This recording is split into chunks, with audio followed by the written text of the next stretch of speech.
Jubilee hills by elections వచ్చినాయి కదండి. ఇటు ప్రధాన 3 పార్టీలు కూడా హోరాహోరీగా ముందుకు వెళ్తున్నారు. సో ఏ పార్టీ గెలిచే అవకాశం ఉందండి?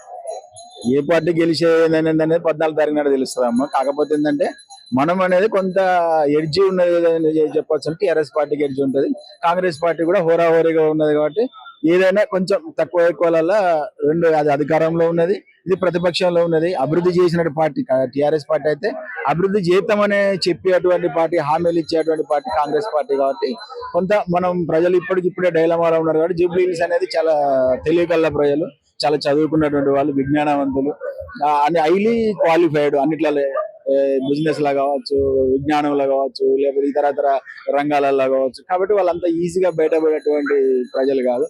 సామాన్య ప్రజలు, మామూలు మాస్ ప్రజలు అయితేనే మనం చెప్పగలుగుతాం ప్రజల యొక్క నాడు ఏంటనేది. అడగంగానే ఓటు అడగంగానే సార్ మేము ఫలానికి ఇస్తామంటే మనకు ఒక ఐడియా వస్తుంది. కానీ ఇక్కడ ఐడియా వచ్చేటువంటి అవకాశం ఏం లేదు. ఏదైనా గెలవచ్చు. అంటే ఇక్కడ వీళ్ళతో పాటు హైలీ ఎడ్యుకేటెడ్ పీపుల్స్ తో పాటు మాస్ వాళ్ళు కూడా ఎక్కువగా ఉన్నాయి. అంటే బస్తీలు ఎక్కువగా ఉన్నాయి. ఉన్న డివిజన్ లో కూడా ఎక్కువ బస్తీలు ఉన్నాయి. అంటే కూలి పని చేసుకునే వాళ్ళు కానీ, సినీ పరిశ్రమలో కార్మికులు కానీ వీళ్ళంతా ఉన్నారు. సో వీళ్ళు ఎవరికి ఓటేసే అవకాశం?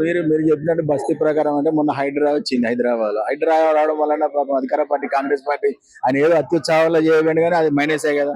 అట్లాంటి వాళ్ళు ప్రజలు కూడా రేపు అధికార పార్టీకి ఉన్న వీళ్ళు ఏదైనా ఆలోచన కూడా ఉండొచ్చు కదా. 10 సంవత్సరాలు అభివృద్ధి చేసినటువంటి పార్టీకి టీఆర్ఎస్ పార్టీ పాపం భర్త చనిపోయిండు. ఆ బాధల్లో, ఆ సింపతి తోటి, ఆ సానుభూతి తోటి ఒక ఆడబిడ్డ ఓటొచ్చి అడిగినప్పుడు ఎవరైనా కనికరిస్తారు కదా. మనసు సానుభూతితో ఓట్లు వేసే అవకాశం ఉందంటారా? అంటే సానుభూతి ఎంత వరకు వర్కౌట్ అవుతుంది? సానుభూతి అనేది నాకు తెలిసి అయితే 30% సానుభూతి పనిచేయగలుగుతుంది. మిగతాది అభివృద్ధి అనేది ఉంటది, మిగతాది వ్యక్తి మీద ఉంటది. ఇట్లా అనేక రకాల డిఫరెంట్ ఎక్స్పెక్టేషన్ ఉంటాయి. కాబట్టి దాంట్లో ఏ కోణంలో మనం గెలవడానికి అవకాశం ఉంటుందని చెప్పొచ్చు. ఇటు అధికార కాంగ్రెస్ పార్టీ అభ్యర్థి అయిన నవీన్ యాదవ్ కూడా గెలిచేది నేనే, కేవలం మెజార్టీ కోసమే మా ప్రయత్నాలు అంటూ చాలా జోరుగా ముందుకు వెళ్తున్నారు. సో వీళ్ళిద్దరు ఇద్దరి మధ్య పోటీ ఉండొచ్చు? పోటీ చేసే ప్రతి వ్యక్తి ఎవరైనా కానీ నేను గెలుతానని అంటారు, ఓడిపోతాను ఎవరు చెప్పారు. వాళ్ళు కూడా గదే చెప్తున్నాడు, నేను గెలుస్తాననే ఓ ధీమతో ఉన్నాడు. అధికార పార్టీ ముఖ్యమంత్రి స్వయంగా వచ్చి ప్రచారం చేస్తుండు. కాబట్టి ఆ మాత్రం ధైర్యంగా ఎవరైనా చెప్పగలుగుతారు. కాబట్టి ఆయన ధైర్యంగా చెప్పగలుగుతున్నాడు. అంతే తేడా. ఇక బీజేపీ పార్టీకి ఎలాంటి అవకాశం లేదా? బీజేపీ గురించి నో కామెంట్ అమ్మా.